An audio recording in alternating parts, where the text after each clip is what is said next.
आंदोलनाला पाठिंबा देण्यासाठी समस्त इथे जमलेले शेतकरी बंधू आणि भगिनींनो, आपण सर्व शेतकरी आहोत. आपल्या मालाला मोल मिळण्यासाठी आपण सर्वजण इथे आलेला आहात. शांततेच्या मार्गाने व सक्रिय पद्धतीने आपण या आंदोलनाला पाठिंबा देत आहोत. आज तुम्हाला कल्पना आहे, दुधाला भाव नाही, फक्त आश्वासनं आणि आश्वासनांची खैरात. आज शेतकऱ्याला 20 ते 22 रुपये 25 रुपयापर्यंत भाव मिळतो व शेतीमालाचे भाव खूप वाढलेले, म्हणजे सरकी पेंड असेल, व्हेटरनरी खर्च असेल, हा शेतकऱ्याला परवडत नाही. तरी आपण दूध धंदा करतो. आपण दूध धंदा का करतो? कारण आपण हंगामी पिके घेतो, म्हणजे ऊस असेल, ज्वारी, बाजरी, हे खरीपाची पिके असतील.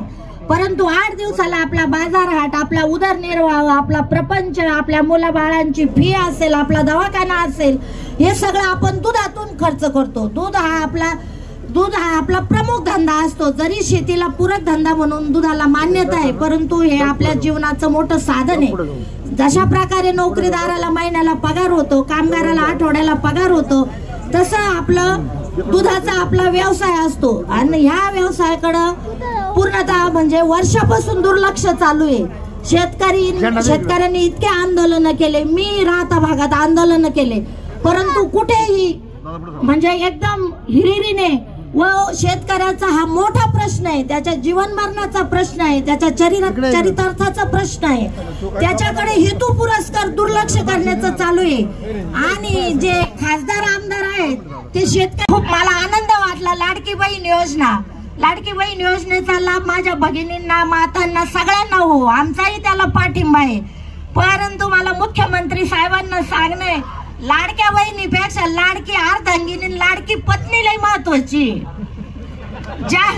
तुम्ही बहीण लाडकी, पण इथं मेवण्याला किती कडकी आलेली याचा विचार करा तुम्ही. आज तुमच्या मेवण्याला कायचं मालाचं मोल मिळाना, त्याच्या दुधाला भाव मिळाना, तुमची बहीण कशी काय सुखी राहील? आता तुम्ही तुमच्या बायकोला नाही तर ग्रामीण भागातील कोणत्याही महिलेला विचारा, गोड धोड केलं, काही केलं, 2 गुलाबजाम असले तर ती नवऱ्याला खोटं म्हणे, नाही तुमच्यासाठीच ठेवले, मला ते आवडत नाही, इतका तिचा जीव असतो. आणि तुमचा मेवना, तुमचा भाऊ कडकीत आहे, बहीण कुठं लाडकी करून घेऊन राहिले? त्याच्या मालाला मोल दिलं तर ती सगळी गोष्ट आहे. तेव्हा अर्धांगिनी, पत्नी लाडकी ह्या योजना का तुम्ही मुख्यमंत्री झालात, तुम्ही मोठ्या मोठ्या पदावर आहे, मंत्री म्हणजे आमदार, मंत्री, मुख्यमंत्री, अशा पद्धतीने तुमची प्रगती झाली. तुम्हाला विचारा बरं, त्या प्रगतीमध्ये लाडकी बहीण आहे का लाडकी पत्नीचा सहभाग आहे तुमच्या याच्यात? तुम्ही पहिला प्रेफरन्स कोणाला देता? पत्नीलाच देता ना. तेव्हा शेतकऱ्याची बायको कशी सुखी होईल, ती कशी कुटुंबात लाडकी होईल, हे जर पाहायचं असेल तर शेतकऱ्याच्या मालाला. आष्टी पाटोदा मतदारसंघाचे माजी आमदार माननीय साहेबराव नाना दरेकर या ठिकाणी आले आहेत. नाना यायला पुढे रस्ता द्या आणि त्यांच्यासाठी एकदा जोरदार टाळ्या वाजवा सर्वांनी. डिस्टर्ब न करू, आता थांबा.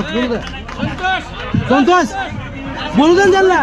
तर शेतकऱ्याच्या दुधाला भाव द्या. आणि तुम्ही 25 रुपयामध्ये शेतकऱ्याच्या पत्रात काय पडतं याचा लेखाजोखा काढा. सरकी पिंडी पासून, मजुरापासून, शेतकऱ्याचे तर स्वतःचे वैयक्तिक कष्ट तर बाजूलाच असतात, पण पिक या सगळ्या बघा काय निघतं त्याच्यातून. तेव्हा 40 रुपये लिटर भाव मिळाल्याशिवाय हे आंदोलन बंद करू नका. आणि मी थोडक्यात, मी काल ते भारूड बघितलं, तर शेतकऱ्यांसाठी नवनिर्वाचित निलेशजी लंके यांच्याबद्दल मी थोडस स्लोगन केलेलं आहे. शेतकऱ्यांसाठी ते काय करतात, थोडं चुकू पण शकतात, मी काय हे नाही. हा शेतकऱ्यांसाठी बाई, हा नवीन खासदार असा कसा इसी सोडून रस्त्यावर म्हणतो बसा बसा बसा बसा, आपल्यासाठी रस्त्यावर झोपला, म्हणून हा जनसमुदाय कोपला. बाई, हा नगरचा खासदार असा कसा दिल्लीची चिकन बिर्याणी सोडून पिठल्यावर ताव मारीत बसा. बाई, हा नगरचा खासदार असा कसा संसदेत हा खासदार सुटाबुटात नाही दिसला. संसदेत हा खासदार सुटाबुटात नाही दिसला. इंग्लिश मध्ये भाषण करून गालातल्या गालात हसला.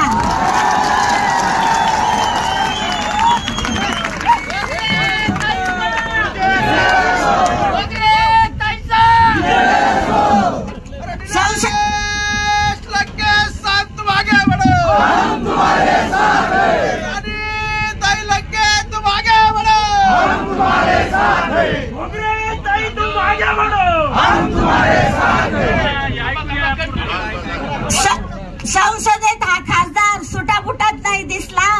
संसदेत हा खासदार सुटाबुटात नाही दिसला. इंग्लिश मध्ये भाषण करून गालातले गालात हसला. तिथेच हा प्रबळ विरोधक फसला. तेव्हा निलेश लंके यांचं व्यक्तिमत्व असं आहे. तुम्हाला ते सर्वसामान्यातले वाटतात नाही, ते आहेतच. आपल्यामध्ये जेवण करणे, आपल्यामध्ये झोपणे हे काम सोपं नसतं. एकदा दिल्लीची हवा गेली का तो रस्त्यावर झोपायला तयार नसतो. एकदा तुम्ही अनुभव घ्या, एकदा ईसीची आणि तिथल्या मिष्टांना भोजनाची सवय झाली, तो कशाला पिठलं भाकरी खायला रस्त्यावर येईल.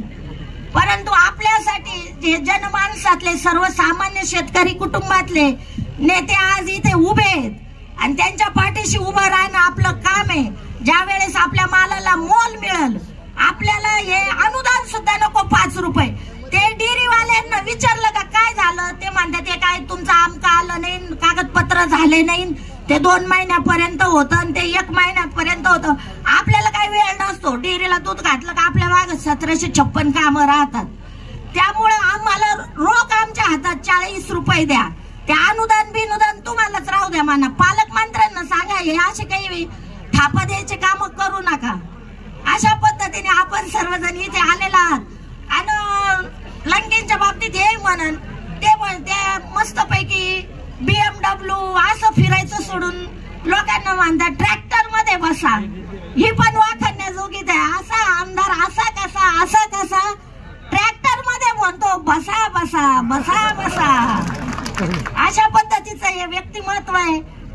मी घोगरे परिवाराच्या वतीने मी सौ प्रभावती घोगरे शेतकरी गृहिणी आहे. शेतकऱ्यांच्या प्रश्नांची मला जाण आहे आणि या सरकारचं काय चाललं आहे हे पण तुम्हा सर्वांना कळतं. आता 3-4 महिन्यावर निवडणुका आल्यामुळं तुमच्या बायका बहिणी आया बहिणींना लावलंय कागदपत्र गोळा करायला आणि त्याला. परंतु आपल्याला शाश्वत भाव पाहिजे. शेतकरी कधी सदन होईल, शाश्वत भाव पाहिजे. आपल्याला ही काहीच नको. या असं झालंय भीक नको पण कुत्रावर. शेतकऱ्याच्या बाबतीत असं झालेलं आहे. तेव्हा मी या सर्व आंदोलनांना पाठिंबा देते. राणीताई लंकेंनी त्यांनी पण काल मस्तपैकी पिठलं भाकरी चुलीवर करून सर्व लोकांना शेतकऱ्यांना पिठलं भाकरीचा आस्वाद घेतला. त्याबद्दल राणीताईचे मनापासून आभार. तुम्ही सर्वांनी मला जी बोलण्याची संधी दिली त्याबद्दलही. आणि तुम्हाला सांगते हा नेता आपल्यासाठी लढतो. लढाल तर तराल आणि नाहीतर गुलाम होऊन मराल. घाबरून आमच्याकडे कसं आहे आपल्याला पाहते काय काकी बरोबर, आपलं स्टेटस आहे काय काकी बरोबर. काकी कुठे गेल्या, काकी बरोबरचा फोटो नको, त्याला लगेच गोल आळ येतो, संध्याकाळी लगेच कॉल येतो.